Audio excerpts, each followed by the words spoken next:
नमस्कार विद्यार्थियों। आज मानव भूगोल का अगला टॉपिक लेते हैं। मानव भूगोल के तथ्य या मानव भूगोल के तत्व। मानव भूगोल के तत्वों के बारे में 2-3 विद्वानों ने अपना महत्वपूर्ण योगदान दिया है, जिसमें सबसे महत्वपूर्ण योगदान है एल्बर्ट हंटिंगटन का है। उसके बाद विडाल डी ब्लास और जीन ब्रूस। ये 3 भूगोलवेत्ता हैं जिनका सबसे बड़ा योगदान है मानव भूगोल के तथ्यों के निर्धारण में। आज हम मानव भूगोल के तथ्यों के निर्धारण में हम एल्बर्ट हंटिंगटन के अनुसार मानव भूगोल के तथ्यों का वर्णन प्रस्तुत कर रहे हैं।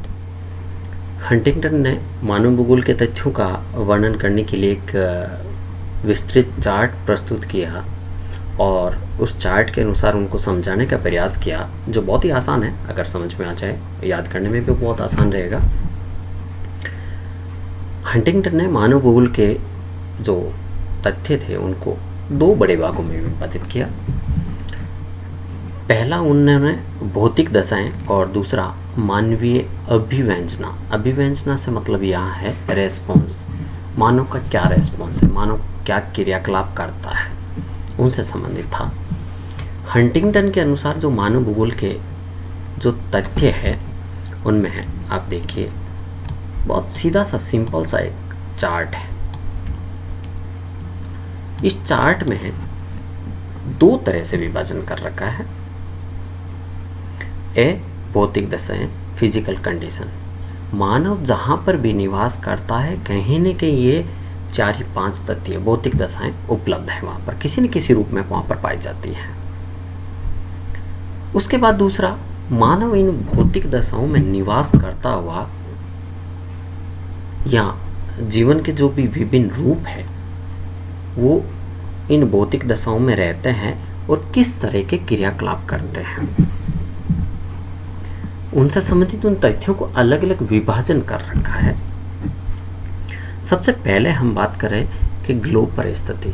मानव किस जगह पर निवास कर रहा है, मानव कहाँ पर किस क्षेत्र विशेष में निवास कर रहा है, किस प्रकार के प्रदेश में निवास करता है, वहाँ की भूमि की संरचना किस प्रकार की है, वहाँ के भौगोलिक तथ्य किस प्रकार के, ऊंचावच किस प्रकार के, अर्थात पर्वत पठार मैदान किस प्रकार का क्षेत्र है जहाँ पर मानव निवास करता है, वहाँ पर जल राशियों के उपलब्ध कौन कौन से स्रोत हैं, कौन कौन से किस प्रकार की जल राशि उपलब्ध है, वहाँ की मिट्टी किस प्रकार की है, उपजाऊ मिट्टी, अनुपजाऊ मिट्टी, काली, पीली, लाल, अनेक प्रकार की जो मिट्टियाँ पाई जाती हैं उनमें से वहाँ पर जहाँ मानव निवास करता है, मानव जो अपने क्रियाकलाप करता है वहाँ पर किस प्रकार की मिट्टी है, वहाँ पर किस प्रकार के खनिज निकाले जाते हैं, और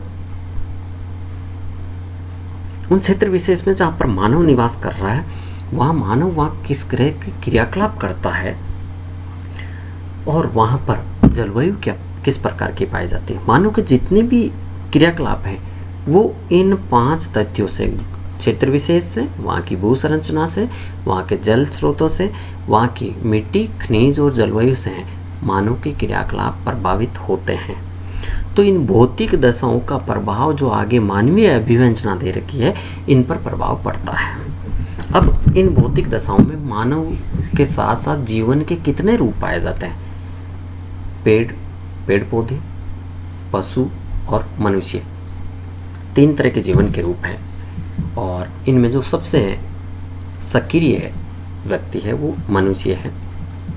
तो मनुष्य इन भौतिक दशाओं में प्लस पौधे और जंतुओं के बीच निवास करते हुए किस तरह के क्रियाकलाप करता है? मानव जहाँ पर भी निवास करेगा सबसे पहले अपनी आवश्यकताओं की, भौतिक आवश्यकताओं की पूर्ति करने के प्रयास में लगा रहेगा। तो सबसे पहला चीज़ आती है कि भौतिक आवश्यकताएं, मतलब सबसे मिनिमम उसकी आवश्यकता क्या है? उसको रहने के लिए क्या है? मकान चाहिए, खाने के लिए भोजन चाहिए, पीने के लिए पानी चाहिए, पहनने के लिए कपड़े चाहिए, और एक क्षेत्र से दूसरे क्षेत्र आने जाने के लिए यातायात के साधन चाहिए, कुछ क्रियाकलाप करने के लिए उसको औजार चाहिए, और शिकार का कार्य करने के लिए जो भी औजारों का उपयोग करता है। इस तरह से 5-6 तथ्य इसकी मिनिमम आवश्यकता है। कहने का मतलब है मानव अपने जीवन यापन करने के लिए मिनिमम क्या क्या आवश्यकता है उसको ज़रूरत है वो। जैसे ही मानव की ये आवश्यकताएं पूरी हो जाती है, मानव क्या इसके अलावा अन्य क्रियाकलाप करना शुरू करता है। वो जैसी भौतिक आवश्यकताएं पूरी होगी, भोजन मिल गया उसको, रहने के लिए जगह मिल गई, कपड़े मिल गए, पानी पी लिया और कुछ औजार उपलब्ध हो गए, तो वो क्या है, अन्य क्रियाकलाप करता है, मूल व्यवसाय करता है, मतलब बेसिक उसके जो व्यवसाय, जैसे हमें सबसे ज़्यादा कह सकते हैं, सीधा सा कह सकते हैं, प्राथमिक क्रियाकलाप करता है। वो मछली पकड़ेगा, खेती करेगा, पशुचारण का कार्य करेगा, लकड़ी काटेगा, खनन का कार्य करेगा, और अगर इतने सारे काम कर लिए, अगर छोटे मोटे इनमें कुछ उपलब्धता ज़्यादा हो गई तो कुछ छोटा सा उद्योग लगा लेगा, और उद्योग लगा लेगा तो वो कुछ न कुछ इस तरह का व्यापार या वाणिज्य का काम करेगा। तो कहने का मतलब है कि पहले भौतिक आवश्यकताएं या कुछ मिनिमम आवश्यकताएं पूर्ति हुई, जैसी आवश्यकताएं मानव की पूर्ति, मानव ने अन्य क्रियाकलाप किए, और अन्य क्रियाकलाप करते करते मानव क्या है, कार्यकुशलता आ गई, उसमें इफिशियंसी आ गई, वो कुशल हो गया।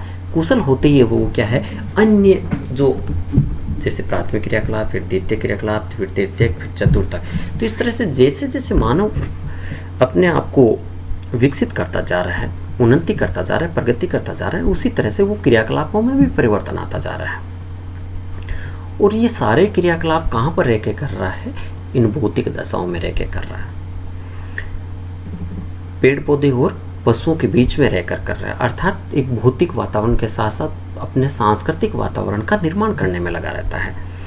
तो कार्यकुशलताओं में क्या है, स्वास्थ्य सेवाएं, सांस्कृतिक सेवाएं, आमोद प्रमोद मतलब इधर उधर घूमना, मनोरंजन से संबंधित है, सरकार बनाएगा। मानव स्वास्थ्य सेवाएं पूरी होगी तो सांस्कृतिक क्रियाकलाप करेगा, सांस्कृतिक सेवाएं प्रदान करेगा, और इसकी आवश्यकताएं पूरी हुई तो वो अपने आसपास के क्षेत्रों में जहाँ पर उसको अच्छा लगेगा वो घूमने के लिए आमोद प्रमोद मनोरंजन पे खर्च करेगा, फिर वो अपनी सरकार सत्ता चलाने का प्रयास करेगा। अगर ये सारी चीज़ें पूरी होगी तो वो अपनी उच्च आवश्यकताएँ, हायर नीड्स को पूरी करने में लगा रहेगा। वो अपनी शिक्षा पे ज़्यादा खर्च करेगा, वो कोई नए आविष्कार करेगा, विज्ञान पे खर्च करेगा, और अगर और ही उसकी आवश्यकता वो फिर धर्म में, धार्मिक कार्यों में अपना खर्च करेगा, कला साहित्य की अपनी जो रुचि है वो पूर्ति करेगा। तो इस तरह से मानवीय अभिव्यंजना है वो 4 तरह से विभाजित किया गया है। जो पहली सबसे भौतिक आवश्यकता है, मतलब मिनिमम उसकी मानव की नीड है वो पूरी होगी। जैसी मानव की आवश्यकताएं पूरी, मानव कुछ क्रियाकलाप करना शुरू करेगा, और जैसे ही क्रियाकलाप शुरू करेगा, क्रियाकलाप करने के बाद मानव में कुछ कार्यकुशल हो जाएगा, कुछ उसके पास तकनीक आ जाएगी, और जैसी तकनीक आ जाएगी और वो अपने इन क्रियाकलापों को और आगे बढ़ाएगा और अपनी उच्च आवश्यकताओं तक पहुंच जाएगा। तो इस तरह से हंटिंगटन ने मानव भूगोल के तथ्यों को 2 भागों में विभाजित किया मूलतः, और सारे के सारे क्रियाकलाप है वो कहीं न कहीं इन जीवन के 3 रूपों के इर्द गिर्द घूम रहे हैं।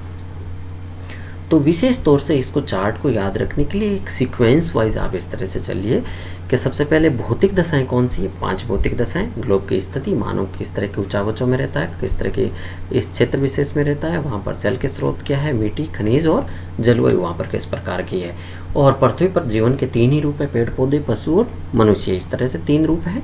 इन 3 रूपों में सबसे सक्रिय है वो मनुष्य, इसको इसीलिए इसको बीच में लिखा गया है।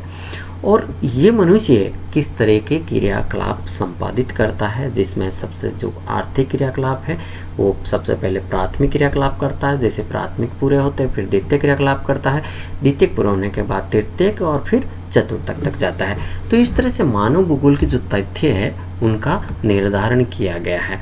इसी तरह से मानव भूगोल के तथ्यों में इसका निर्धारण करने के साथ साथ अगला एक विद्वान है विडाल डी ब्लास।